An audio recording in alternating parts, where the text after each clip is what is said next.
Subscribe करें और bell दबाएं ताकि कोई खबर रह न जाए।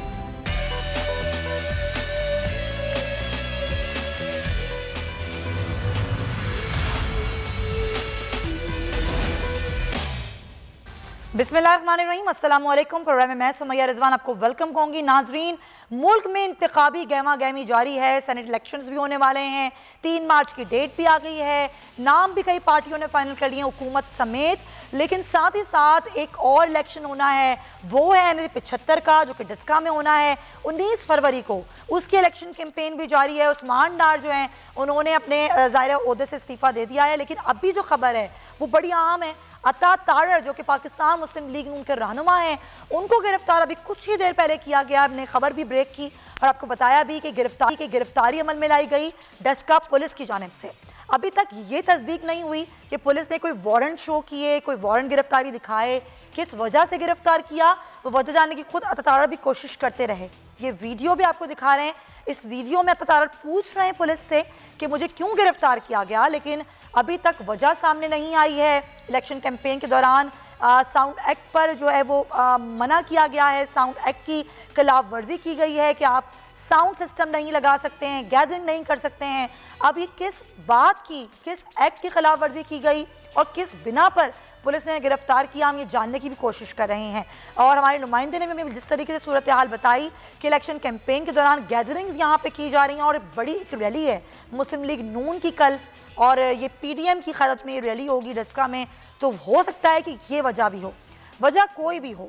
क्या इसको क्या सियासी मामलात भी हो सकते हैं, क्या हुकूमती कोई पहलू भी इसमें हो सकता है कि गिरफ्तारी के पीछे, क्योंकि इलेक्शन कमीशन ने नाराज़गी का इज़हार उस्मान डार पे किया था और ये कहा था कि वो ओहदा रखते हुए कैसे इलेक्शन कैंपेन सकते हैं, तो उन्होंने आज अपने ओहदे से इस्तीफ़ा दिया। मेरे मेहमान मेरे साथ मौजूद हैं, ज़रा इसी वक्त थोड़ा डिस्कशन करते हैं फिर आगे बढ़ेंगे। इमरान याकूब साहब मेरे साथ मौजूद हैं, सीनियर सहाफ़ी हैं, तज़कियाकार, बहुत शुक्रिया आपका। राजा यासिर हुमायूं साहब पाकिस्तान तहरीक-ए-इंसाफ पंजाब से मेरे साथ मौजूद हैं, आपका बहुत शुक्रिया। राजा साहब, इल्ज़ामात पहले लगना शुरू हो जाते हैं, कोई भी गिरफ्तारी हो, इस तरह हमने माजी में भी देखा। अभी जो गिरफ्तारी हुई है, क्या कोई इल्म है आपको? क्योंकि इलेक्शन कैंपेन में अगर कोई इस तरह गिरफ्तारी होती है तो बगैर वारंट दिखाए क्या पुलिस गिरफ्तार कर सकती है?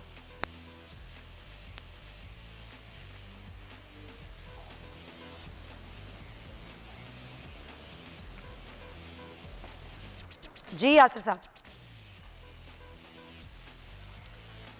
ठीक है, मुझे आवाज़ नहीं आ रही है। मैं कोशिश करती हूँ कि इस मामले को सॉर्ट आउट करूँ। जब तक इमरान साहब से बात करते हैं।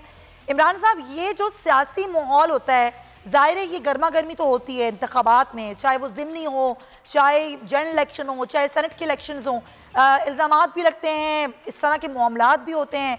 लेकिन जब से पाकिस्तान तहरीक इंसाफ की हुकूमत आई, हम देखते हैं गिरफ्तारियाँ हों वो भी वन साइडेड होती हैं, मुकदमात हों वो भी वन साइडेड होते हैं। इस मामले के बारे में आप क्या कहेंगे जो गिरफ्तारी अता तारड़ की अभी हुई है कुछ देर पहले?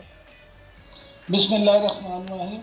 सुमैया, ये देखिए, आपने जो बात की है ना, ये गिरफ्तारी अता तारड़ की इस वक्त पे होना और इस अंदाज में होना, देखिए गिरफ्तारी अब हुकूमत की तरफ से यही आएगा कि जी कोरोना SOPs को नहीं तस्लीम किया गया, या लाउड स्पीकर की इजाज़त नहीं दी गई, या साउंड सिस्टम की नहीं, मतलब कोई ना कोई तो जी वो ज़रूर पेश करेंगे।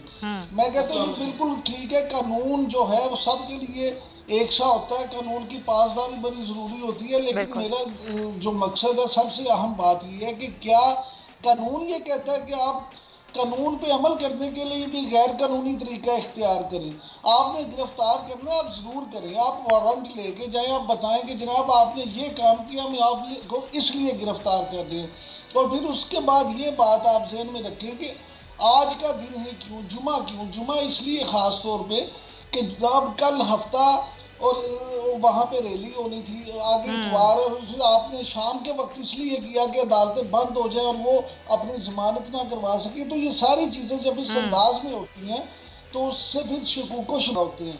लिहाजा हुकूमत जो है, अब रैली अगर इसने की है और इस तरह से इसकी गिरफ्तारी हुई है, तो मुझे आप ये बताएं कि अब आगे क्या होगा? क्या वहाँ पे हुकूमत की जानिब से यानी PTI की जानिब से रैली नहीं की जाएगी? PTI वहाँ पे कैंपेन नहीं करेगी? PTI अगर कहीं पे जलसा रैली करे तो वो जायज़ है, वहाँ कानून जो है उनको तमाम इजाज़त देता है। लेकिन क्या तो उनको कानून के ये कानून मुस्लिम लीग नून और चलें, यानी कि आप ये कह रहे हैं कानून तो फिर सबके लिए होना चाहिए ना, बराबर होना चाहिए। एक कानून क्यों पीटीआई के लिए अलग है और एक कानून क्यों दूसरी जमातों के लिए अलग है? यासिर साहब, टाइमिंग बड़ी अहम है। ये आज के ही दिन गिरफ्तारी क्यों हुई, शाम के वक्त ही गिरफ्तारी क्यों हुई? अगर किसी भी एक्ट की, किसी भी कानून की उन्होंने खिलाफ वर्जी की है तो कानून तो फिर सबके लिए बराबर है। जी बिल्कुल दुरुस्त कह रही हैं आप, कानून तो सबके लिए बराबर है और होना चाहिए। अब क्योंकि मुझे इल्म नहीं है कि किस लॉ के तहत की गई, आपने खुद भी न्यूज बुलेटिन में बताया कि नहीं पता चला, तो उस पर मैं क्या कमेंट करूं। लेकिन बहरहाल जो आप जनरल बात कर रही हैं उसमें तो कोई दो राय नहीं है कि कानून सबके लिए बराबर होने चाहिए। और अगर कैंपेनिंग पे की गई है तो फिर तो ऑब्वियसली पीटीआई के भी कर रहे हैं, तो इसमें क्या डिसएग्रीमेंट हो सकती है? अच्छा, मुस्लिम लीग नून इल्जाम लगा रही है तमाम आपके पास, हाँ, कल हमारी रैली थी और रैली को नुकसान पहुंचाने के लिए गिरफ्तारी की जा रही है। मेरा नहीं ख्याल किसी एक मेंबर के गिरफ्तारी से रैली को कोई फर्क पड़ेगा, बल्कि बेहतरी हो जाती है अगर इस तरह की कोई हरकत हो। तो मैं, अगर पुलिस ने की है तो उसकी कोई और वजह होगी। अगर बेहतरी जाती है तो कौन फायदा पहुंचा रहा है इनकी रैली को? बगैर फैक्ट्स को जाने कमेंट करना मेरा ख्याल है अजीब सी बात है, गैर मुनासिब सी बात है। ना मुझे फैक्ट्स पता है ना आपको पता है, तो व्हाट्स द पॉइंट। लेकिन अगर आपको ये पता भी चले कि किसी भी एक्ट की खिलाफ वर्जी हुई है, तो जिस तरह आपने खुद कहा, बिल्कुल सही कह रही हैं, कानून सबके लिए बराबर होना चाहिए, तो हम मजम्मत करेंगे इस गिरफ्तारी की। मैं जो एक पॉलिटिकल बात आपको, मफरूजे में मैं मजम्मत कैसे कर सकता हूँ, लेकिन मैं आपको एक सियासी बात बता रहा हूँ कि कोई भी गिरफ्तारी अगर हो जिस पार्टी की होती है उसको फायदा ही पहुंच जाता है। तो मैं नहीं समझता कि इसमें कोई गवर्नमेंट की या पीटीआई की कोई बेहतरी के लिए ये हुआ है। जिसने भी किया it's not good for us. बिल्कुल, ये नहीं होना चाहिए था। लेकिन अब अगर इस तरह के मामलात होते हैं, आपको मालूम है कि आज सरजनिश की गई है, नोटिस दिया गया उस्मान डार साहब को, उसके बाद उन्होंने अपना उहदा छोड़ा। उससे पहले वो इलेक्शन कैंपेन में हिस्सा भी ले रहे थे। अब उनको कहा गया है कि जी आप आइए और आके आप पेश हों, क्यों आप ये सब कुछ करते रहे। तो जब ये मामलात हो रहे होते हैं तो सबके लिए ही होने चाहिए।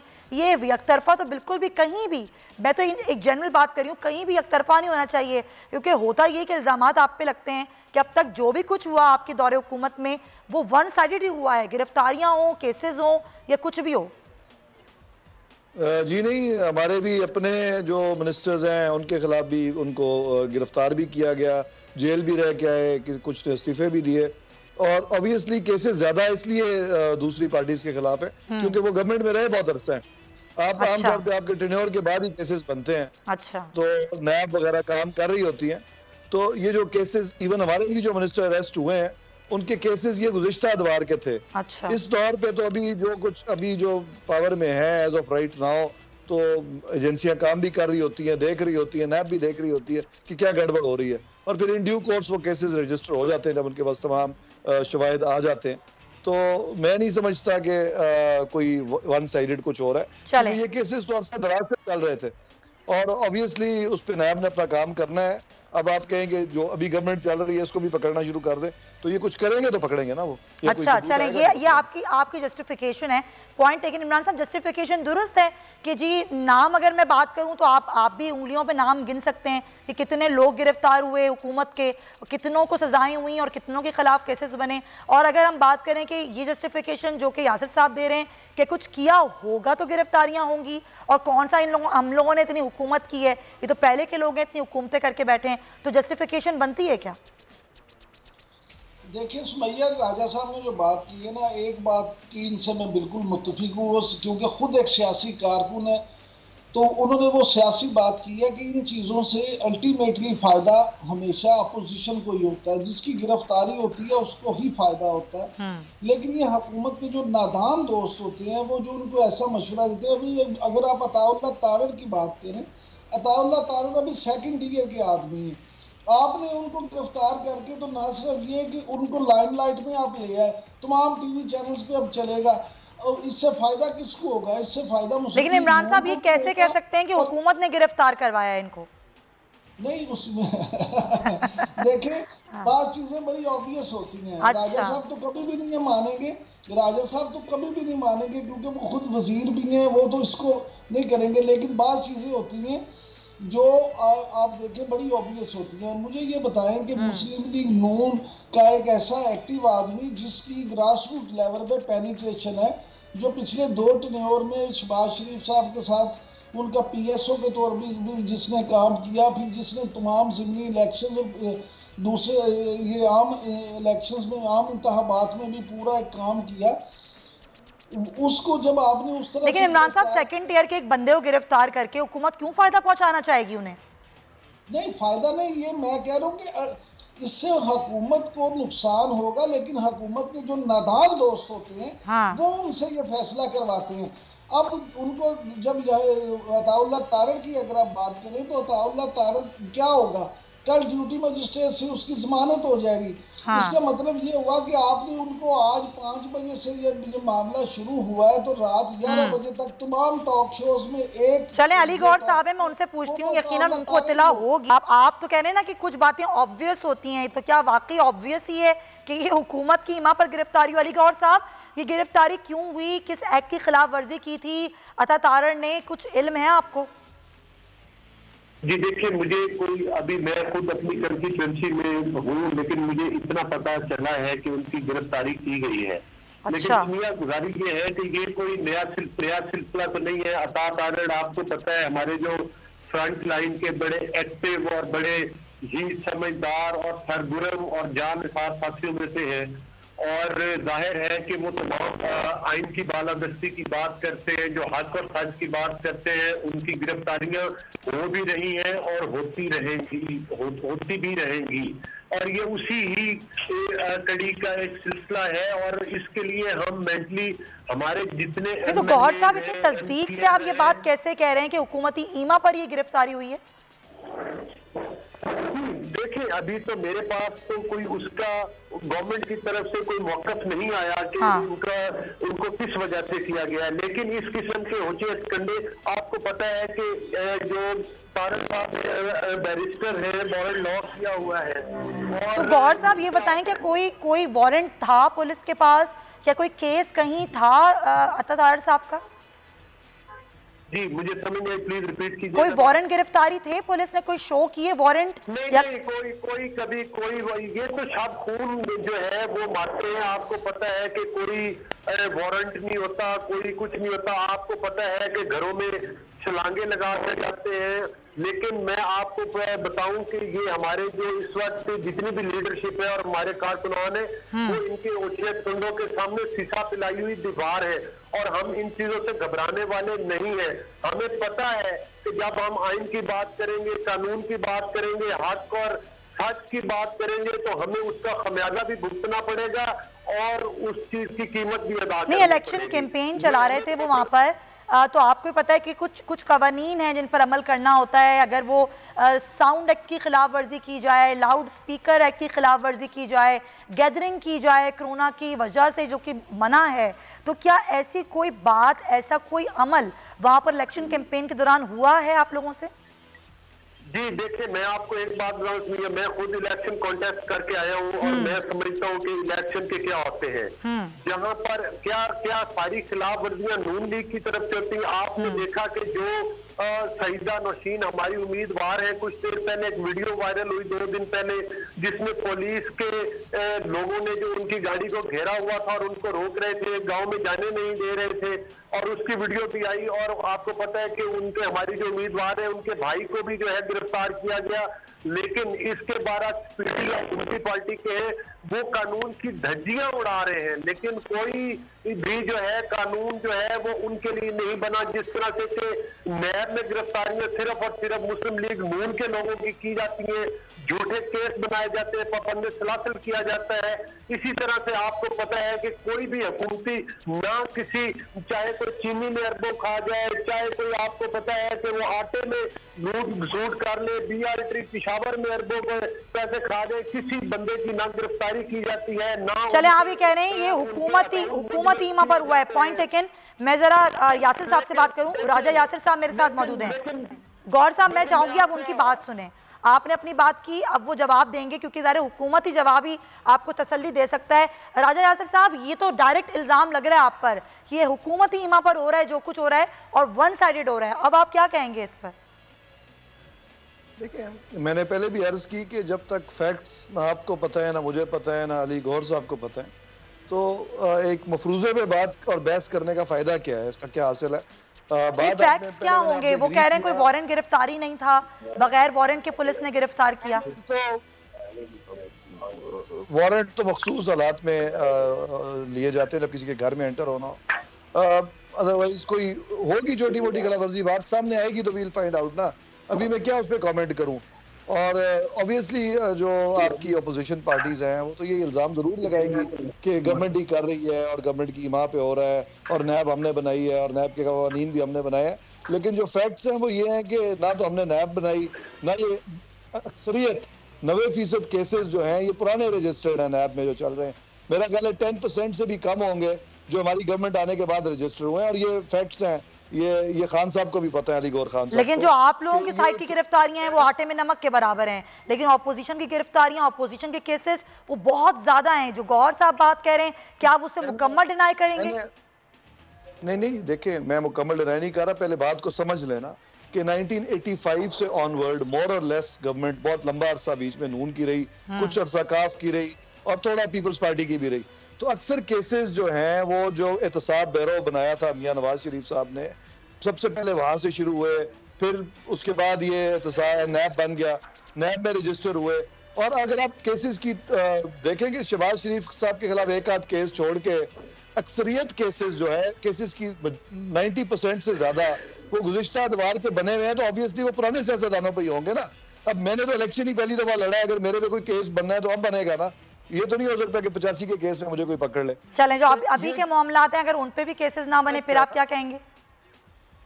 देखें, केसेस तो ये तो जब बनेंगे तो फिर बात होगी। अब मफरूजे पे ये ना हुआ या वो ना हुआ, मेरा ख्याल है कि ये अली गौहर साहब पे तो कोई केस नहीं है, ना इनके बड़े भाई हैं या बुजुर्ग हैं, वो सारे पॉलिटिक्स करते रहे हैं। नून लीग के बहुत सारे पॉलिटिशियंस हैं जिन पे कोई केस नहीं है। केस तो उन्हीं पॉलिटिशियंस पे है ना जिन्होंने कुछ किया है। जी, तो गौहर साहब, आप कुछ किया है तो गिरफ्तारी भी होगी, कुछ किया है तो केस भी बनेगा, ऐसे ही तो कुछ भी नहीं हो रहा। नहीं सुनिया, देखे मैं यासिर की बात सुन रहा था और लेकिन उनको चाहिए कि वो एक नौजवान पॉलिटिकल वर्कर है तो उनको कम से कम हाथ का सच की बात करनी चाहिए। आज आप देखें कि वो लोग जो नैब की छतरी के नीचे बैठकर जिन्होंने पीटीआई ज्वाइन की और इस कठपुतली हुकूमत का हिस्सा बने, उनमें बेशुमार वो लोग हैं जो पीपल्स पार्टी से गए, जो नून लीग से गए, और 90% तो वो टीम है जो काफ लीग से गई। आप देखें कि आज तक क्या उन लोगों के खिलाफ, अच्छा मैं आपको बिल्कुल क्लियर कर बताता हूं कि जो अब मैं यही कह रहा हूं, जो चीनी के जिम्मेदार थे उनमें से किसकी गिरफ्तारी हुई? जिन्होंने आटे में खुद अरबों रुपए किए उनमें से किसकी गिरफ्तारी हुई? क्या बीआरपी पेशावर के जिम्मेदारान के खिलाफ कोई एक्शन लिया गया? क्या फॉरेन फंडिंग केस में कोई एक्शन लिया गया? क्या मालम जब्बा केस में कोई किसी किस्म का एक्शन लिया गया?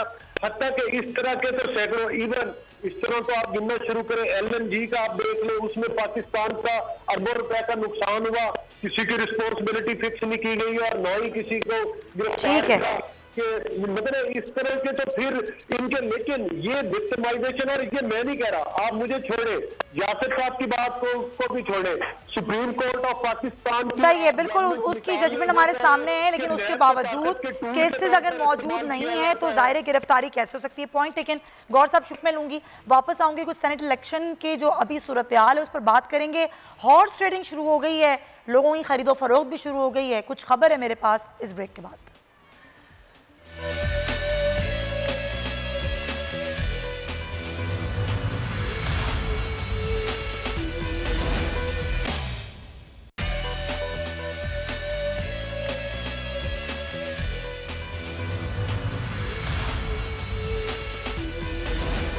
Welcome back. सेनेट इलेक्शन की तारीख का ऐलान हुआ कल और आज नाम भी जो मेंबर्स हैं वो मुख्तलिफ पार्टीज़ ने फाइनल कर लिए हैं। अब ज़ाहिर तारीख के ऐलान के बाद ही तैयारियां नाज़रीन शुरू कर दी गई हैं। तहरीक इंसाफ, पीपल्स पार्टी, पाकिस्तान मुस्लिम लीग नून की जानिब से उम्मीदवारों के नाम भी सामने आ गए हैं और अभी और भी कुछ नाम हैं जो फाइनल होना बाकी हैं। अगर हुकूमती उम्मीदवारों की मैं बात करूं तो कुछ नाम अभी सामने आए हैं और कुछ आने बाकी हैं। फवाद चौधरी ने ट्वीट के जरिए बताया। तो तहरीक इंसाफ की जानिब से सिंध से अगर बात करें तो सिंध से फैसल वावडा, टेक्नोक्रेट लिस्ट पर सैफुल्ला अबड़ो पीटीआई के उम्मीदवार होंगे। पंजाब से सैफुल्ला न्याजी, डॉक्टर जरका और बैरिस्टर अली जफर उम्मीदवार होंगे।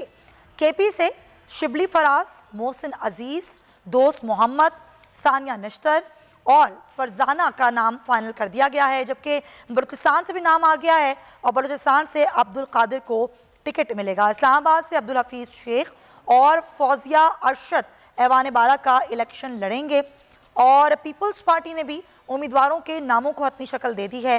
सेनेट की आइंदा मुद्दत के लिए शहरी रहमान और सलीम मांडीवाला के नामों को फाइनल कर लिया गया है। टेक्नोक्रेट की अगर बात करें तो इस मखसूस नशिस्त पर डॉक्टर करीम को अब पीपल्स पार्टी जो है वो टिकट देने का फैसला कर चुकी है।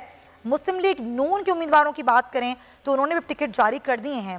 सादिया अब्बासी, आजम तारड़, परवेज रशीद, मुशाहिदुल्लाह, साजिद मीर नून लीग के उम्मीदवार होंगे। राजा सफरुल हक और चौधरी तनवीर को अभी फ़िलहाल नज़रअंदाज कर दिया गया है। लेकिन जो मैं बात कर रही थी हॉर्स ट्रेडिंग की, वो ज़रूर हो रही है और जिस तरह हमने आपको कल भी खबर दी, उससे पहले भी खबरें दी कि बलूचिस्तान के कुछ नुमाइंदे कराची में घूम रहे हैं, कुछ यहाँ के लोग वहाँ घूम रहे हैं। तो ये जो सिचुएशन है, इस सिचुएशन में अगर हुकूमत ये मुतालबा करती है कि जी शो ऑफ हैंड होना चाहिए और यही एक वाहिद हल है जो इस हॉर्स ट्रेडिंग को रोक सकता है, तो क्यों अपोजिशन मानने को तैयार नहीं है। सिर्फ मैं आज ही बात करूँगी। लेकिन ख़बर यह है कि MQM के जो साबिक रुकन हैं सिंध असम्बली महफूज यार खान साहब, वो बड़े इंकशाफात कर रहे हैं, मेरे साथ मौजूद हैं।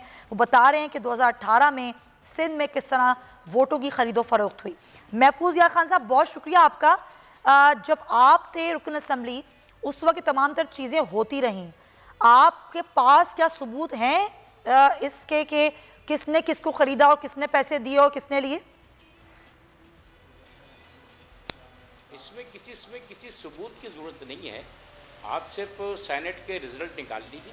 अच्छा, देखिए किसी सियासी जमात के कितने वोटर थे और एक आदमी कितने वोट पे इलेक्ट हो रहा था, उनके उस प्रोपोर्शनेट से कितने इलेक्ट होने चाहिए थे और अच्छा। कितने हुए।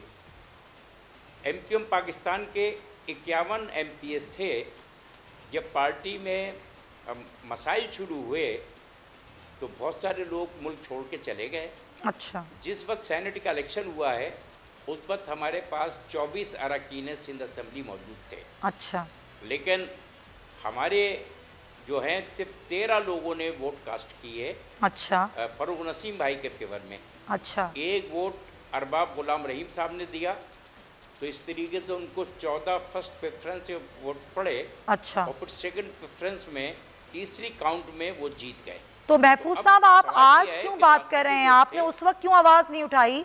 उस वक्त ये बात क्यों नहीं करी किसने किसको वोट दिया, क्या हुआ, कौन खरीदा गया? कमीशन में ये बात गई भी है। अच्छा, फ्लोर क्रॉसिंग की बात भी गई भी है जो अच्छा। पेंडिंग है इलेक्शन कमीशन में भी। अच्छा। और पार्टी ने इस पे बाकायदा कार्रवाई भी की हुई है। लेकिन बड़ी बदकिस्मती ये थी कि जिन लोगों ने फ्लोर क्रॉसिंग की और सेनेट का वोट डालने के बाद वो धड़ल्ले से आकर सिंध असम्बली में बैठने लगे, वहाँ पर मैंने एहतजाज किया। अच्छा। और स्पीकर खुद दुरानी साहब हों या शाला रजा हों, हाँ। मैं असम्बली के इजलास से ये कह के बाइकाट करता रहा कई महीने कि स्ट्रेंजर हाउस में बैठे हैं, मैं यहाँ बैठ नहीं सकता। स्ट्रेंजर्स को जिन्होंने पार्टियाँ छोड़ दी हैं, जो अब मुत्तहदा कौम पाकिस्तान के रुकन नहीं है, लेकिन पार्टी में रहते हुए अगर आपने आवाज उठाई तो तब भी क्या आप अकेले थे या किसी ने आपका साथ दिया? बड़े अफसोस की बात है इमरान साहब कि यहाँ पर सियासत तो हर कोई चमकाता है, लेकिन जिस तरीके से चीज़ें सामने आती हैं, अगर मैं यहाँ पे गिरफ्तारी की बात नहीं करूँ, मैं महफूज यार खान साहब के उस इंकशाफात की बात करूँ जो वो 18 के इलेक्शन की कर रहे हैं, वो उस वक्त थे MQM में। ज़ाहिर उन्होंने कहा ये क्रॉस ऑफ द फ्लोर की बात इलेक्शन कमीशन में भी है। इलेक्शन कमीशन की खामोशी सबसे बड़ा सवाल है कि एक चीज़ है जो कि कई सालों से चली आ रही है, कई दिहाइयाँ हो गई हैं, लेकिन उसको रोकने के लिए हमारे इदारे खामोश रहते हैं अनटिल अनलेस के वहाँ पर खड़े होके कोई बात ना करे, कोई वीडियो ना आ जाए, कोई मीडिया पे कोई चीज़ ना आ जाए, ना कोई बात होती है, ना ही कोई इस पर आगे से हमने अमल देखा है किसी इदारे का। सबसे बड़ा अलमिया ये है कि आप ये देखें कि ये साहब जो हम मेरे लिए बड़े काबिल एहतराम है। इन्होंने उस वक्त जब ये खुद MPA थे तो क्यों नहीं उस वक्त इस पे बात की। इसी तरह से ये जो आज वीडियो आई है 2018 के इलेक्शन के 2.5 साल के बाद, क्या उस वक्त ये वीडियो किसी जगह पे किसी सेफ हाउस के किसी लॉकर में रख दी गई थी, किसी बैंक के लॉकर में रख दी गई थी? असल तो ये सारी चीजें सियासी निजाम के मुंह पे एक जोरदार तमाचा है। इतनी गिलाजत बढ़ी हुई है इस सारे मामले में कि एक दूसरे को ये बड़ा सख्त लफ्ज में यूज करने लगे। ये एक माफिया बन चुका है, क्रिमिनल इंटरप्राइजेज है जिसमें एक दूसरे के मफादात को तहफ्फुज दिया जाता है, एक दूसरे के साथ इस तरह से बर्ताव किया जाता है कि उसको भी फायदा और इनको भी फायदा हो। हुकूमत और अपोजिशन दोनों अपने मामलात को अपने अपने फायदे के लिए देखते हैं। अगर आज की गिरफ्तारी की तरफ मैं वापस आ जाऊं तो वो पहले आपने उसको गिरफ्तार किया फिर छोड़ दिया। वो पंजाबी में एक मिसाल है कि नानी ने खसम कीता भैड़ा कीता, करके छड़िया और भैड़ा कीता। यानी कि नानी ने शादी कर ली तो बहुत बुरा किया, और शादी करके फिर तलाक ले ली तो उससे भी बुरा किया। भाई अगर आपने पकड़ना था तो किसी ऐसे काम में पकड़ते कि उन्हें 2-4 दिन रख तो सकते। लेकिन वो तो उल्टा इल्जाम लगा रही है ना, वो तो कह रही है कि ये तो हमने किया ही नहीं, ये तो खुद जाके गाड़ियां बैठ गए, ये तो सियासत चमकाने के लिए कर रहे थे। भाई मैं उधर ही आ रहा हूँ। अगर मैं उनकी बात को सच मान लूं, मैं समझता हूँ कि फिरदौस आशिक अवान से बस 100% सच बोल रही थी। अताउल्लाह तारिक है ही ऐसा, उसने जानबूझ के किया। तो जनाब आप कार्य सरकार में मुदाखलत का पर्चा तो दे सकती थी। आपके पास ये इख्तियार है कि आप सरकारी काम में मुदाखलत पे उसके पर्चा दे सकती थी। आप अवाम को बताती कि जनाब ये देखें इन्होंने ये किया था इसलिए हमने ये पर्चा दे दिया। मसल्स की बात करती है आप, खुदा का वास्ता या तो फिर वो मसल्स दिखाएं। हुकूमत और अपोजिशन अपनी पिंग पोंग में मुतासिर अवाम को कर रहे हैं। आप महंगाई का आज आपने कहा जी वज़ीर आज़म साहब ने इजलास में महंगाई पे पंजाब हुकूमत, मसला ये है कि यहाँ पर सिर्फ सियासी बयानात देने सब आ जाते हैं, लेकिन अगर अमली इक़दाम कोई करने का वक्त आए तो सब खामोश होकर बैठ जाते हैं। सिर्फ आवाम को बेवकूफ़ बनाने का ऐसा लगता है तमाम सियासतदानों ने बीड़ा उठाया हुआ है। महफूज साहब मेरा सवाल आज भी आपसे यही है कि आप इतने 2.5 साल बाद क्यों बोले, और टाइमिंग आपने देखी कि सब बात कर रहे हैं हॉर्स ट्रेडिंग पर, तो आपने सोचा कि मैं भी बात कर लेता हूँ। इनका इसमें गिरामी क्या है और किस जमात से हैं? कौन? अभी जो नहीं वो किसी जमात से नहीं है, साफ़ी हैं, तज़ियाकार हैं, इमरान याकूब साहब। अच्छा, क्योंकि वो सेफ हाउस की बात कर रहे थे ना। हाँ, तो सेफ हाउस में हमारा तो कभी इत्तेफाक नहीं होता जाने का, तो मैंने कल से पूछ लूँ किस जमात से हैं। अच्छा जी, अब आप सवाल कर दीजिए। सवाल तो मैंने आपसे कर लिया कि आज ही आपको ख्याल क्यों आया? आपने सोचा कि सभी बात कर रहे हैं हॉर्स ट्रेडिंग पर, तो मैं भी बात कर लेता हूं कि हुई तो 2018 में। नहीं, ये तो आज से नहीं हुई है। 1986 में पहली दफ़ा बलूचिस्तान में जब हाउस ट्रेडिंग हुई है, उस वक्त जमाल महफूज साहब मैं आपकी बात कर रही हूँ, खबर आप दे रहे हैं सर, आप बता रहे हैं कि सिंध में क्या क्या होता रहा। आप आज क्यों बोल रहे हैं? आप पहले बात करते। मैं अपनी ही बात कर रहा हूँ कि बलूचिस्तान में भी ये खरीद फरोख्त 1986 में हुई थी, और एक कैंडिडेट था तारिक महमूद, उसने प्रपोजर सेकंडर ने कहा कि मुझे 5-5 लाख रुपए दें, हम प्रपोज सेकंड कर देंगे।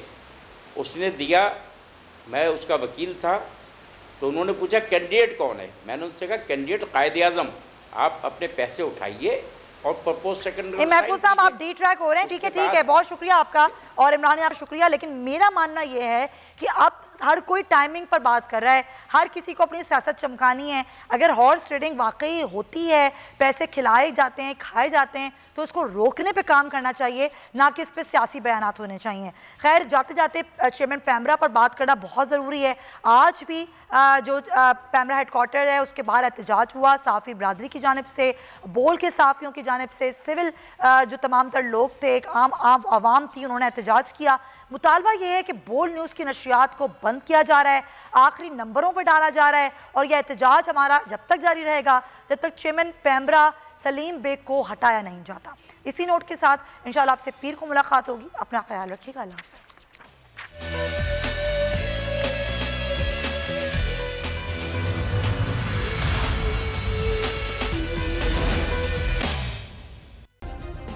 सब्सक्राइब करें और बेल दबाएं ताकि कोई खबर रह न जाए।